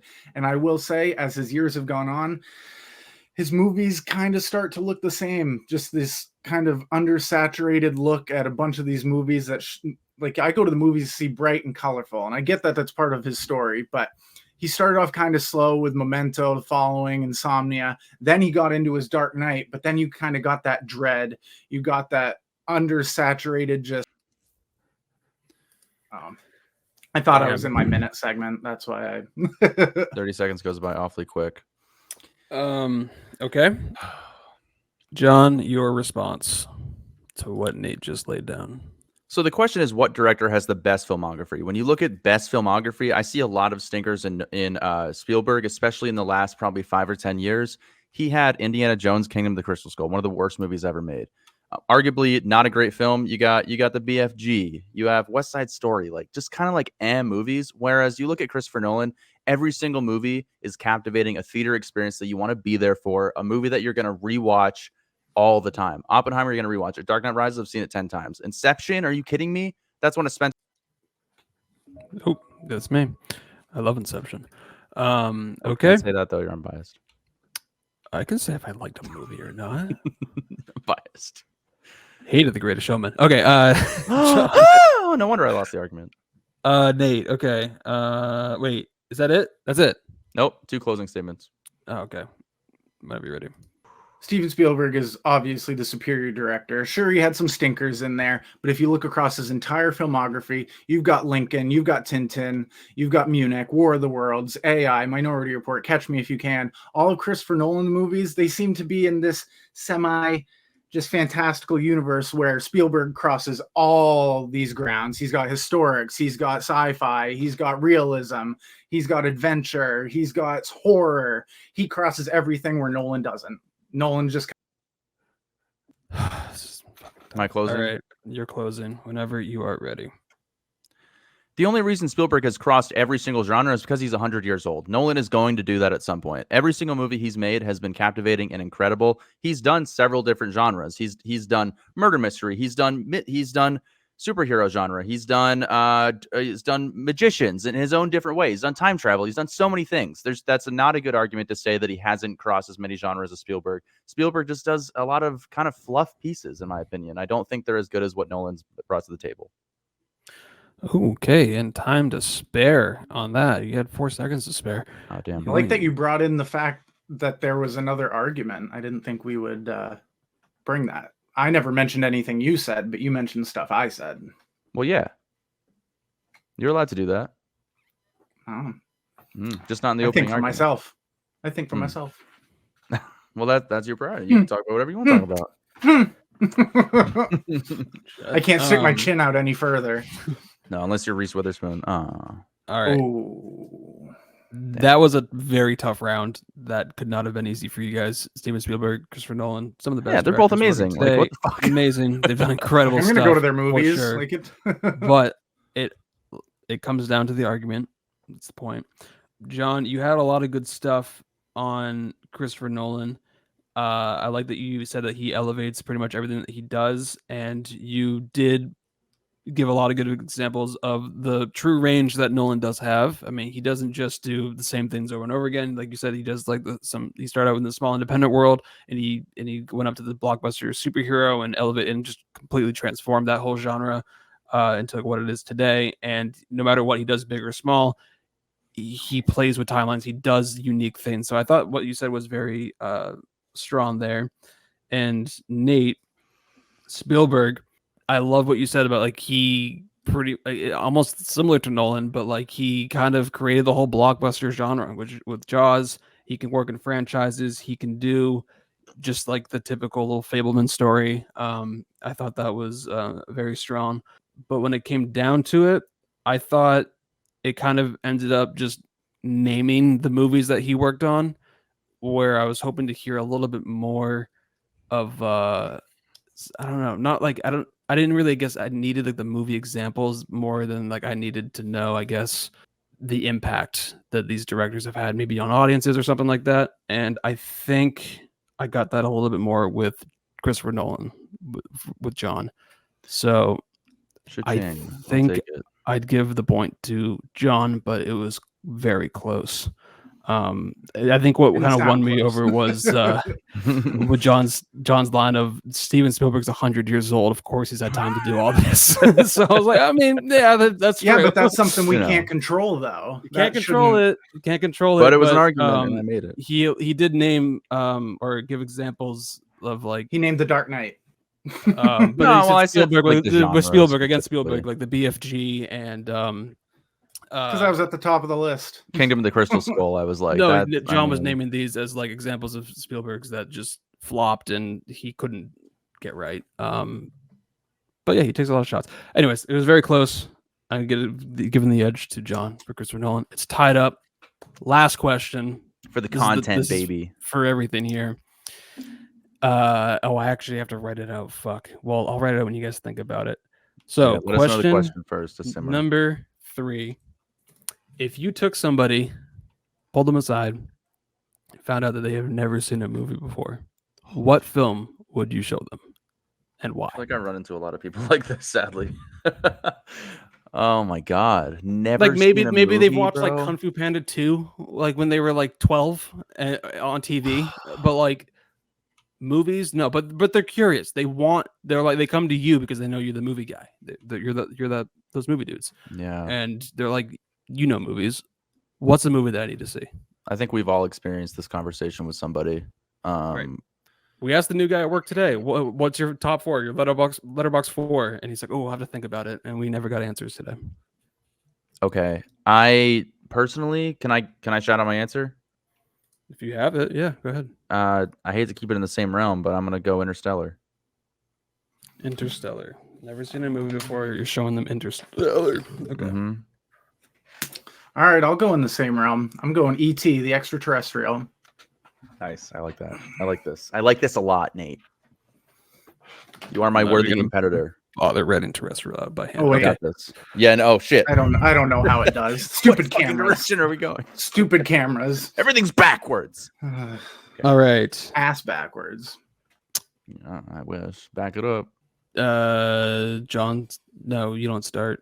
Nate starts. I would start, actually. You start. John does start. Okay. Interstellar. Why would you pick Interstellar to show to somebody who's never seen a movie before? Go. If you've never seen a movie, odds are you probably don't have much knowledge of the real world, and you probably have been living under a rock to some capacity. This one will expand your horizons, expand your mind to understand what could truly be out there. What could be out there in this world when I've been living under this rock? Interstellar literally will transport you through a black hole to another galaxy. Like, if you want to see what movies are capable of doing, you put Interstellar on and you get absolutely transported into a fantastical world of mystery, exploration, emotion, family. Like, there's so many elements of this movie that if you want to feel every emotion possible, you throw on Interstellar and you will be in love with filmography. You will absolutely be fascinated with what cinema is capable of. That's my opening argument. Okay, with 10 seconds to spare, too. Taking a shorter approach. 50-second opening remark. All right. If you've never seen a movie before, I want to give you something that has stood the test of time and something that kind of covers a whole broad spectrum of things that you see in movies.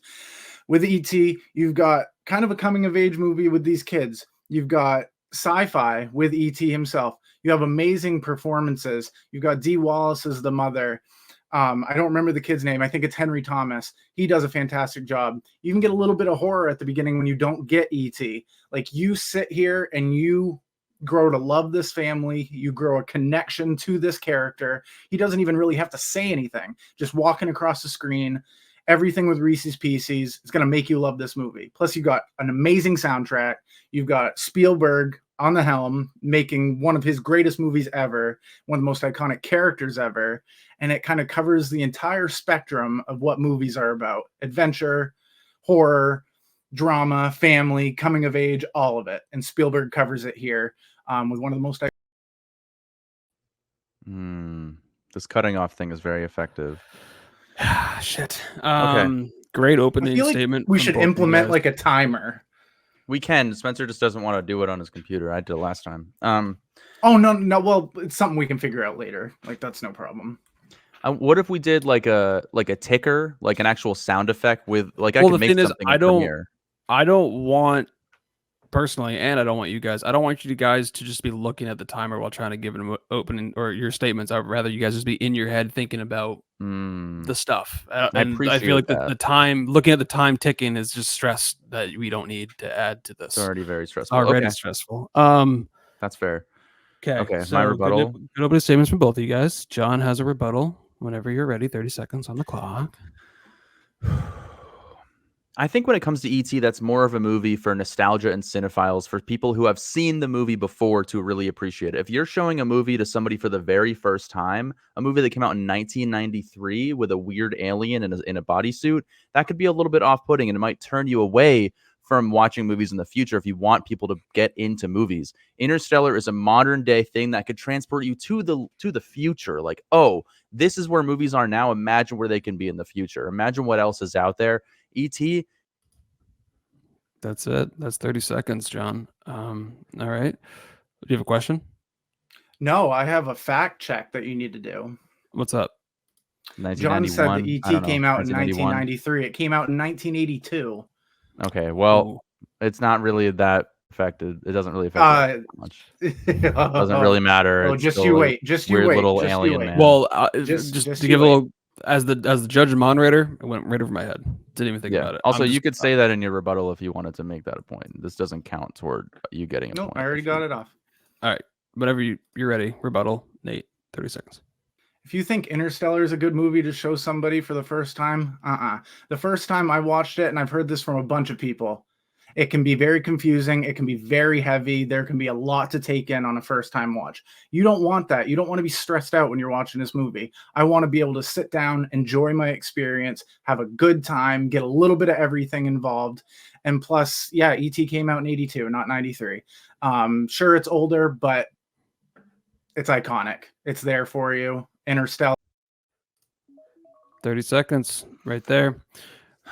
Very good rebuttal here. And John's closing statement is rebuttal whenever you're ready. E.T. might be iconic, but that doesn't matter to somebody who's watching a movie for the first time. That doesn't resonate with them. That resonates with you. But with Interstellar, yes, the third act can be a little bit confusing, but it's a movie that'll make you want to rewatch it again, meaning you want to watch more and more movies to figure them out. This is a movie that will make you think and will make you just love cinema as a whole, to just keep watching more and more movies and let them simmer in your mind to understand what cinema is capable of. E.T. isn't really that. It's just a family story with an alien. Like, it's not really. Nate gets his closing whenever you're ready.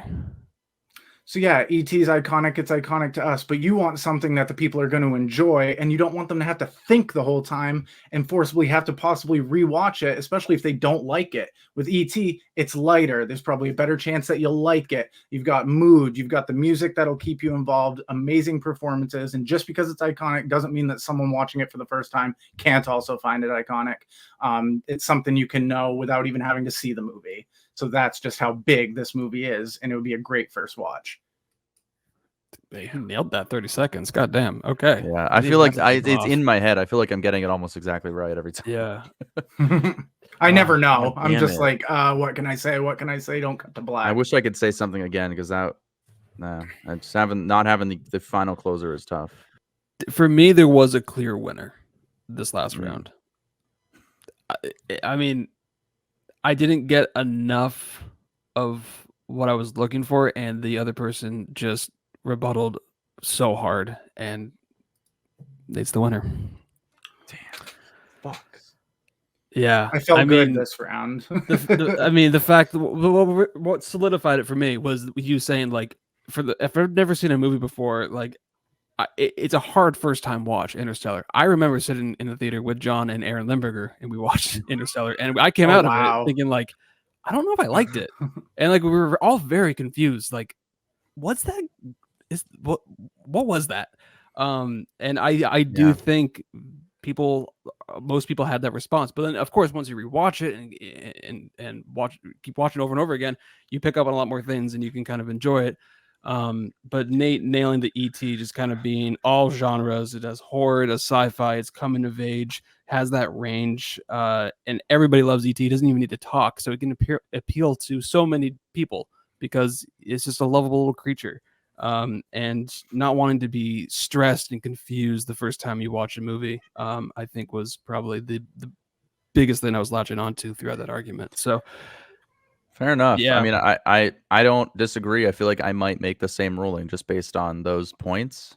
But yeah, I mean, I can understand how Interstellar can be confusing, but in terms of like the grander scale, I'm mainstream boy here. I'm talking as far about as spectacle, like yeah, it's like point you want to them see right what a in that movie direction. is. Watch Yes, Interstellar. what a movie can be. Yeah, Go that's what I'm right to saying. Interstellar because it kind of takes you on this ride. But if you Yeah. want to watch an amazing movie for the first time and not have to worry, that's kind of, I was looking down Spielberg's list. I'm like, I could do Raiders of the Lost Ark. I might do Jaws, but then E.T. kind of popped and I went, yeah, I've never heard anyone say anything bad about E.T. Steven Spielberg coming back with revenge in that third round. I should have brought up the child acting argument. I almost did, but the child acting. He's is 100 actually- years You old. can't but though. guess Henry what? Thomas. I That's know, the it's actually best good. audition tape you'll ever see of a I child know. actor. I couldn't use really it of because all he's time. actually really really? good. The I don't know if audition I've for Henry seen the Thomas. tape. Steven Yeah. Spielberg is doing a scene with Henry Thomas, and like he's full on like crying. It's very immersive. Like yeah. But Nate, congratulations. Well done.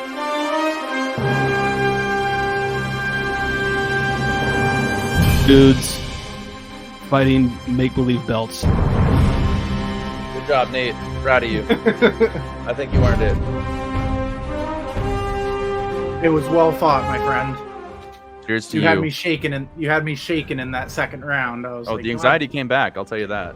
I remember this Ugh. feeling doing it on the other podcast. This is crazy. Yeah, I was trying to bait Spencer. I'm like, come on, he's saying something, but it didn't work. That was a good 3-rounder. Tough. Well, Tough. congratulations, Nate. 2-0. Looks like he will be fighting Spencer in 2 weeks' time. Because I've lost, so that means I'm back to the moderator role. I Looking think forward it's to back it. to movie trivia until whenever Nate wants to put his belt on the line. Oh wow! I wish I had one of my old both. wrestling belts that I could just like send to whoever go. wins, and We I'll can just get send one. it. We can certainly get one. You could do that. I could. Yeah. You know what? It's gonna be a I pain in might the do ass that. whenever John has the belt, though, because then he'll be in a whole different state. But yeah, Well, you know. Yeah, there's but a then little it's thing. funny because then he'll have to pay for the shipping. If I and lose, it's like there's a lot on the line financially. not just the Um, record, but your money. You Damn have to it. send it in the most expensive box. Well, I think this is one of the longer podcasts in a minute, but I hope you guys, if you made It's it a this good far, one. we'll be trimmed you guys down. really enjoyed it. If you like the Duel of the Dudes, please let us know on Instagram at ThoseMovieDudes. More Yeah, active let in our us know if it stories, but works. Like, you know, if we sound okay. Like, I was never a movie fights person back when they were doing it, and I know that was you guys' thing. yeah. I was So, really into like, it. Yeah. And these guys know already. Like, I don't like arguing. So I like like the this is intensity out of of it. my element. But This you're is quick on your way out. feet, so I think that definitely saves you for sure. knowledge Well, I is in think there. I think it helps if you pick the right movie. It helps because sure. then you're confident with the answers, Yeah. and yeah. I have to pick When I something heard after that. Interstellar as the first time, I was like, oh, he's gonna have to come hard for this one because that's a tough sell.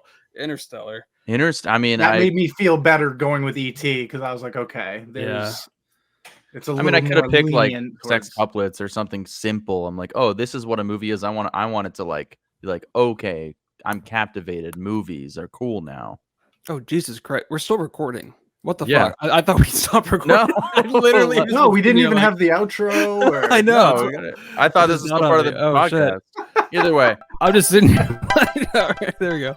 Thanks for listening. At Those Movie Dudes, check us out on all the podcast platforms. If you're not on YouTube, type in Those Movie Dudes podcast, all one word. You will find us, and you can watch us in a visual format. We will see you next time for another episode of Those Movie Dudes podcast. Doodles.